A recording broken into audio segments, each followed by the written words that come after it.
There's a quiet power in seeing what others miss, not through words, but through silence. Not through what people say, but through what slips through the cracks. Every gesture, pause, and hesitation carries meaning. And once you learn to recognize these signs, you'll never see people the same way again. Nietzsche's 18 psychological truths don't just help you read others. They help you decode humanity itself, layer by layer, until you see the world with unfiltered clarity. We move through life assuming we understand others, yet most of what we see is performance. From the moment we're born, we learn to wear masks, armor to survive rejection, judgment, and pain. Nietzsche didn't see these masks as deceit. He saw them as survival. The overly kind person isn't always kind. They're afraid of disapproval. The confident one may be crumbling inside, terrified of being insignificant. And the loudest moralist might be shouting to drown out their own guilt. Every person you meet hides a story they're still trying to survive.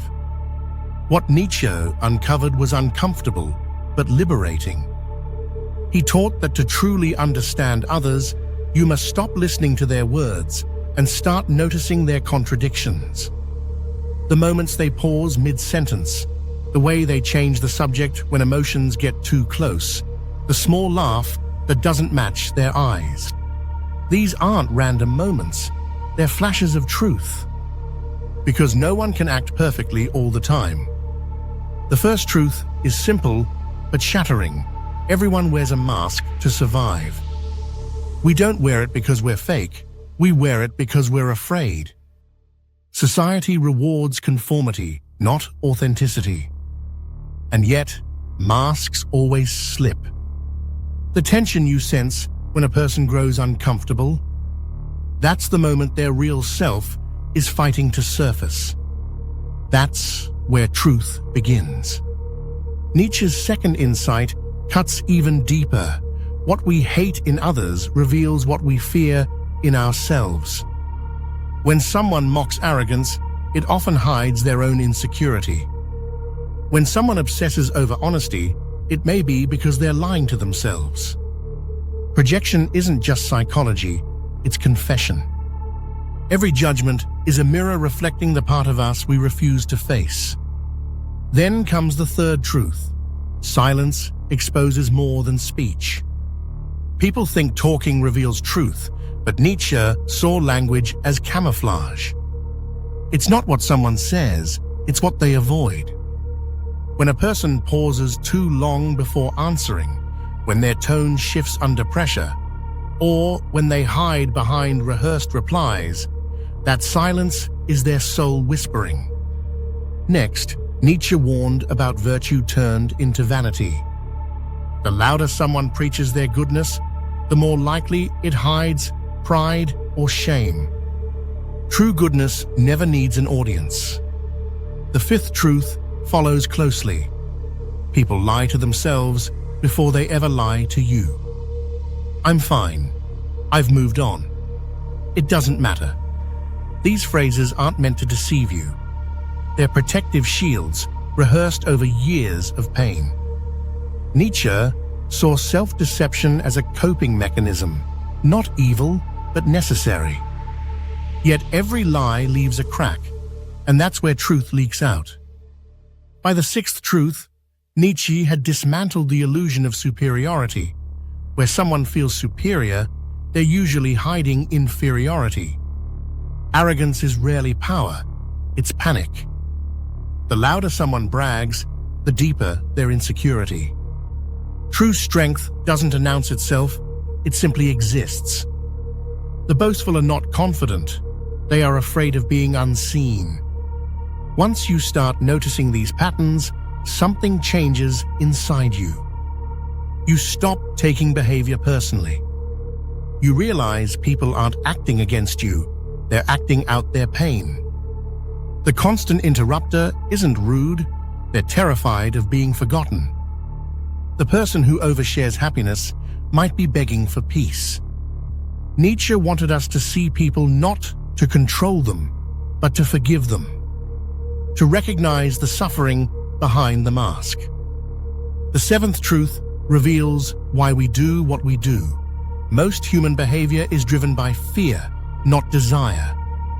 We fear rejection, failure, humiliation, and loss. Behind every action lies an unconscious attempt to avoid pain. If you truly want to understand someone, stop asking what they want. Ask what they fear losing. That's where truth lives. The eighth insight exposes projection again.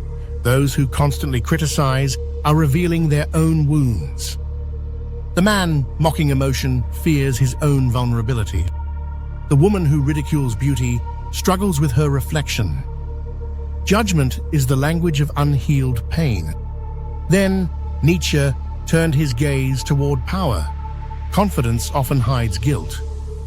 The over-prepared leader, the performer who never falters, the influencer who must always appear perfect, these are not signs of peace, but of penance.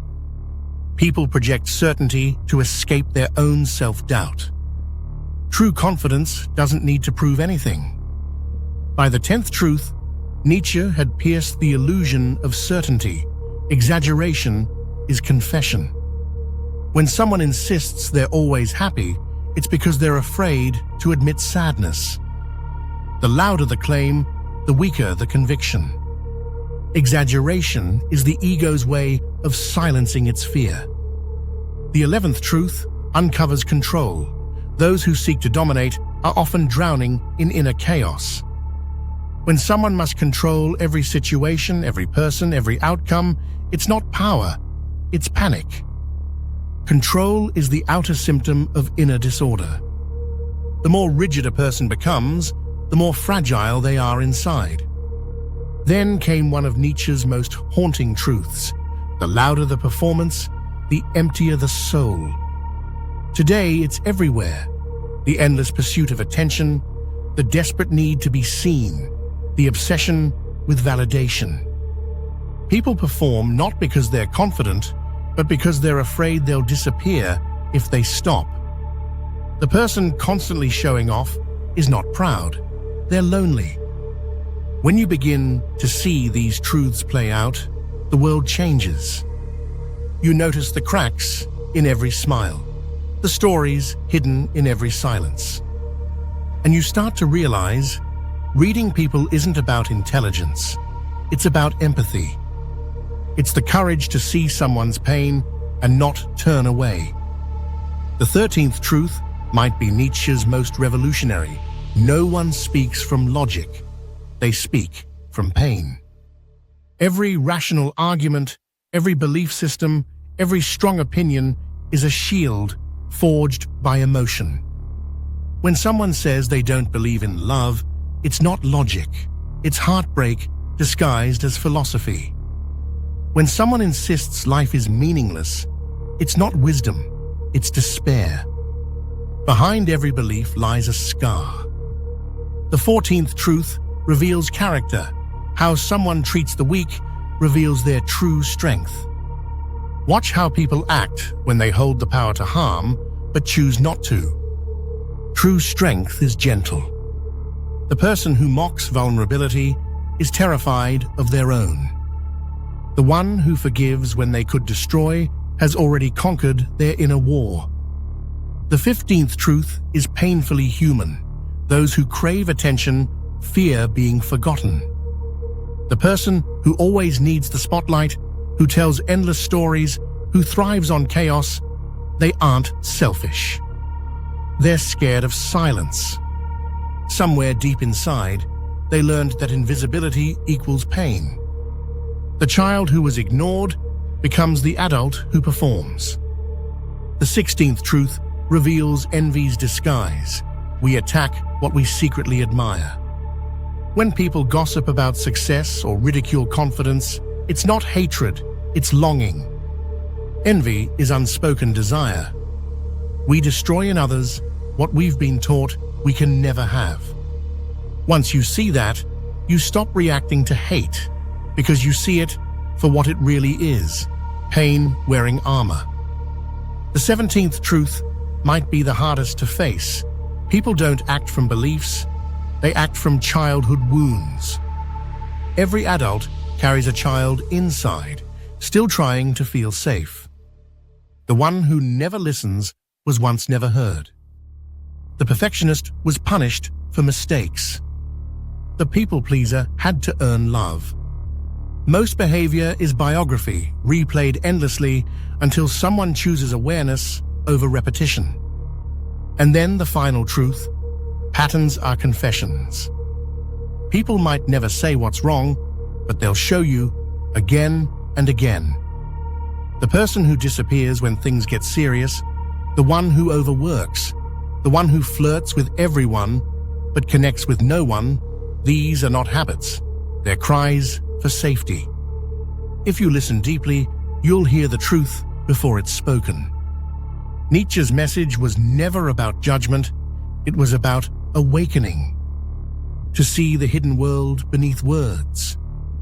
To understand that every action, every emotion, every contradiction is an echo of pain, fear, or longing. When you begin to see people clearly, hatred dissolves. You stop reacting. You start understanding. You stop seeking control and start offering grace. Because the final secret isn't about reading others. It's about remembering yourself. The patterns you see in others are the same ones that once protected you. The masks you recognize are mirrors of your own. And once you see that clearly, you stop seeing people as problems to solve. You start seeing them as souls, just like you, trying to heal. So ask yourself, which of these truths do you recognize in your own reflection? Because once you start seeing the masks, the silence, the projections, and the pain, you realize something profound. You're not just reading others, you're finally learning to understand yourself.